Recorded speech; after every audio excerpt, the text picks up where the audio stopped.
ایھا الذین آمنوا، اے لوگو جو ایمان لائے ہو، اذکروا نعمت اللہ، یاد کرو اللہ کی نعمت، یعنی پھر خطاب ہے اے لوگو جو ایمان لائے، پھر تکرار ہے نعمتیں یاد کرنے کی.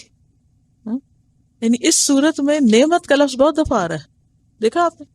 سب سے بڑی نعمت اسلام کا ذکر بھی آیا. اے لوگو جو ایمان لائے ہو، یاد کرو اللہ کی نعمت. یہاں نعمت سے مراد کیا ہے آگے ذکر آئے گا. علیکم جو تم پر ہے، کون سی نعمت ہے تم پر؟ اذ ہم قوم، جب ارادہ کیا تھا ایک قوم نے. قوم سے مراد یہاں مسلمانوں کے دشمن ہیں، دشمنان اسلام. اور چونکہ اس آیت کے پس منظر میں کئی واقعات بتائے جاتے ہیں تو وہ سب مراد ہو سکتے ہیں، اور وہ سب لوگ جو ان واقعات میں ملوث تھے ان کی طرف بھی اشارہ ہو سکتا ہے. جب ایک قوم نے ارادہ کیا تھا کس بات کا؟ ہم کیا ہوتا ہے؟ وہ ارادہ جو انسان دل میں رکھتا ہے اور اس کو عملی جامہ پہنانے سے پہلے بہت دیر اس پہ سوچ بچار کرتا ہے، وہ ہم ہوتا ہے. ٹھیک ہے، ایک ارادہ ظاہر کر دیا جاتا ہے اور ایک ارادہ ظاہر نہیں کرتا انسان. اور اسی لیے ہم اور غم اکٹھا آتا ہے نا، کیونکہ بہت سے ہم کیا بن جاتے ہیں؟ غم بن جاتے ہیں، جب انسان ان کو عملی جامہ نہیں پہنا سکتا. یعنی مثلاً آپ کسی کے خلاف کوئی ایکشن لینے کے لیے کیا کرتے ہیں؟ سوچ بچار کرتے رہتے ہیں، کرنے کی کچھ ہمت نہیں، سوچ بچاری ہو رہی ہے. اچھا، جب آپ اپنے ارادے کو عملی جامہ پہنا نہیں سکے تو وہ اندر کا ہم کیا بن گیا؟ غم بن گیا. تو اسی لیے کیا دعا آتی ہے کہ اللہم انی اعوذ بک من الہم والحزن، کہ اللہ مجھے پناہ دے ہم سے اور حزن سے، یعنی ایسے بیکار قسم کے خیالات سے کہ جو اندر ہی اندر سوچ بچار میں لگی رہوں اور سوچتی رہوں کہ اچھا فلاں کو تو یہ کر دوں گی، فلاں کا یہ کر دوں گی. عام طور پہ جیسے یعنی انسان کو شیطان بہکاتا ہے، اور جیسے پیچھے بھی پڑھا ہم نے کہ جو مخالفت یا دشمنی یا اختلاف جو ہوتا ہے وہ انسان کے اندر اس قسم کی کیفیت پیدا کر دیتا ہے. اور یہاں بھی چونکہ دشمنوں کی طرف اشارہ ہے کہ دشمنوں نے اپنے دل میں دشمنی کی وجہ سے ارادہ کر رکھا تھا کیا؟ ان یبسطوا، کہ وہ پھیلائیں گے. بے سین توئے کا کیا معنی ہوتا ہے؟ کھولنا، پھیلانا، بڑھانا، کہ وہ پھیلائیں گے الیکم تمہاری طرف، ایدیہم اپنے ہاتھ، وہ اپنے ہاتھ تمہاری طرف پھیلانے کا ارادہ کر رہے تھے، پلان کر رہے تھے. ان یبسطوا الیکم ایدیہم، کہ وہ بڑھائیں تمہاری طرف اپنے ہاتھ. ہاتھ کس لیے بڑھائیں گے دشمن؟ اٹیک کرنے کے لیے. فکفا، تو اس نے روک دیا. کاف فے فے کف، کف کیا ہوتی ہے؟ ہتھیلی کو بھی کف کہتے ہیں.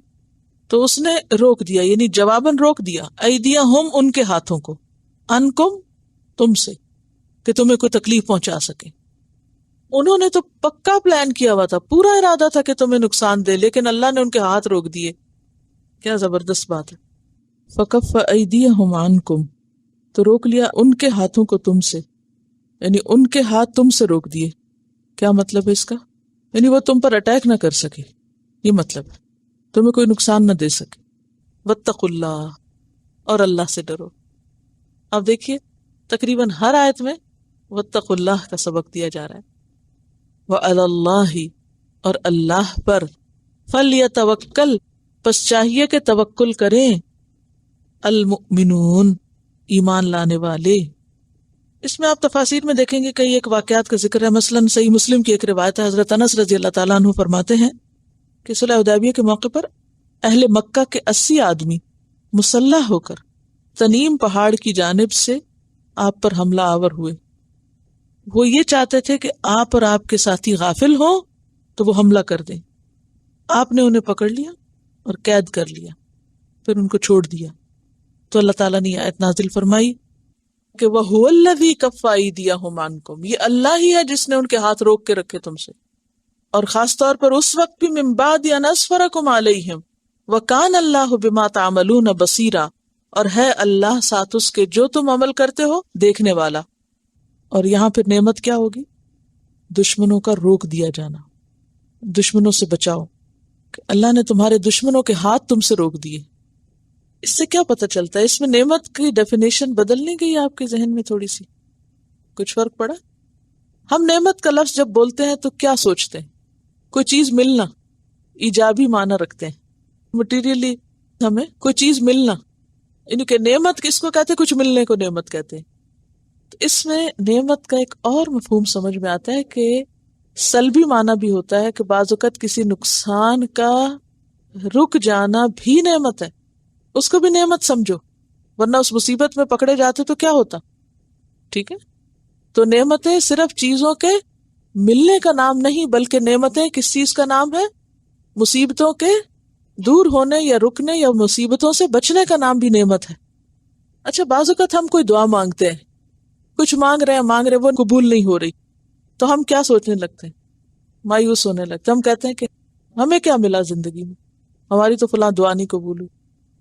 اچھا، تو حدیث میں کیا آتا ہے کہ دعا کی قبولیت کس کس طرح ہوتی ہے؟ یا تو وہ چیز مل جاتی جو آپ مانگ رہے ہیں، یا پھر کوئی مصیبت ٹلتی۔ انسان نہیں سوچتا کہ اس کی دعاؤں کی وجہ سے اس کی کئی مصیبتیں بھی ٹلی، ان کو وہ نعمت سمجھتا ہی نہیں۔ تو جب کوئی مصیبت ٹلتی ہوں کہتے ہیں ہم لک کی بات کرتے ہیں، ہم بڑے لکی ہیں کہ یہ ایسے ہو گیا یا نہیں ہوا۔ اللہ کا احسان نہیں یاد کرتے، تو ضرورت کس چیز کی ہے؟ اللہ کا احسان یاد کرنے کی، اللہ کا ذکر کرنے کی۔ اور یہ بھی فرمایا کہ تم کیا کرو، مومنوں کو اللہ پہ توکل کرنا چاہیے۔ توکل کیا ہوتا ہے؟ یہ تو لفظی معنی ہے بھروسہ، کام کر کے پھر اللہ پر بھروسہ کرنا، ٹھیک ہے۔ اور ذرا اور گہرائی میں سوچیں، دیکھیے توکل نام ہے سچے اعتماد کا۔ توکل کیا ہے؟ سچا اعتماد جو کسی فائدے کے حصول یا نقصان سے بچاؤ کے لیے اللہ پر کیا جاتا ہے۔ بندوں پر بھی توکل کرنا چاہیے؟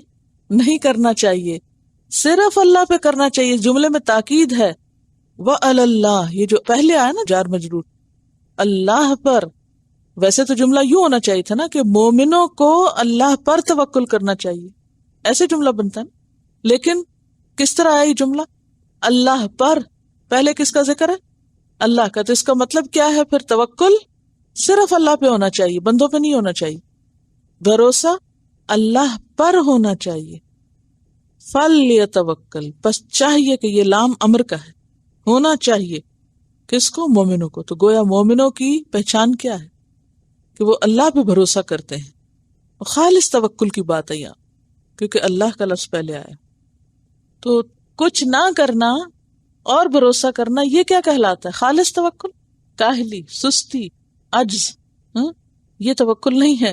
یاد رکھیے، کوشش کے بعد اللہ پہ بھروسہ کرنا یہ توکل ہوتا ہے۔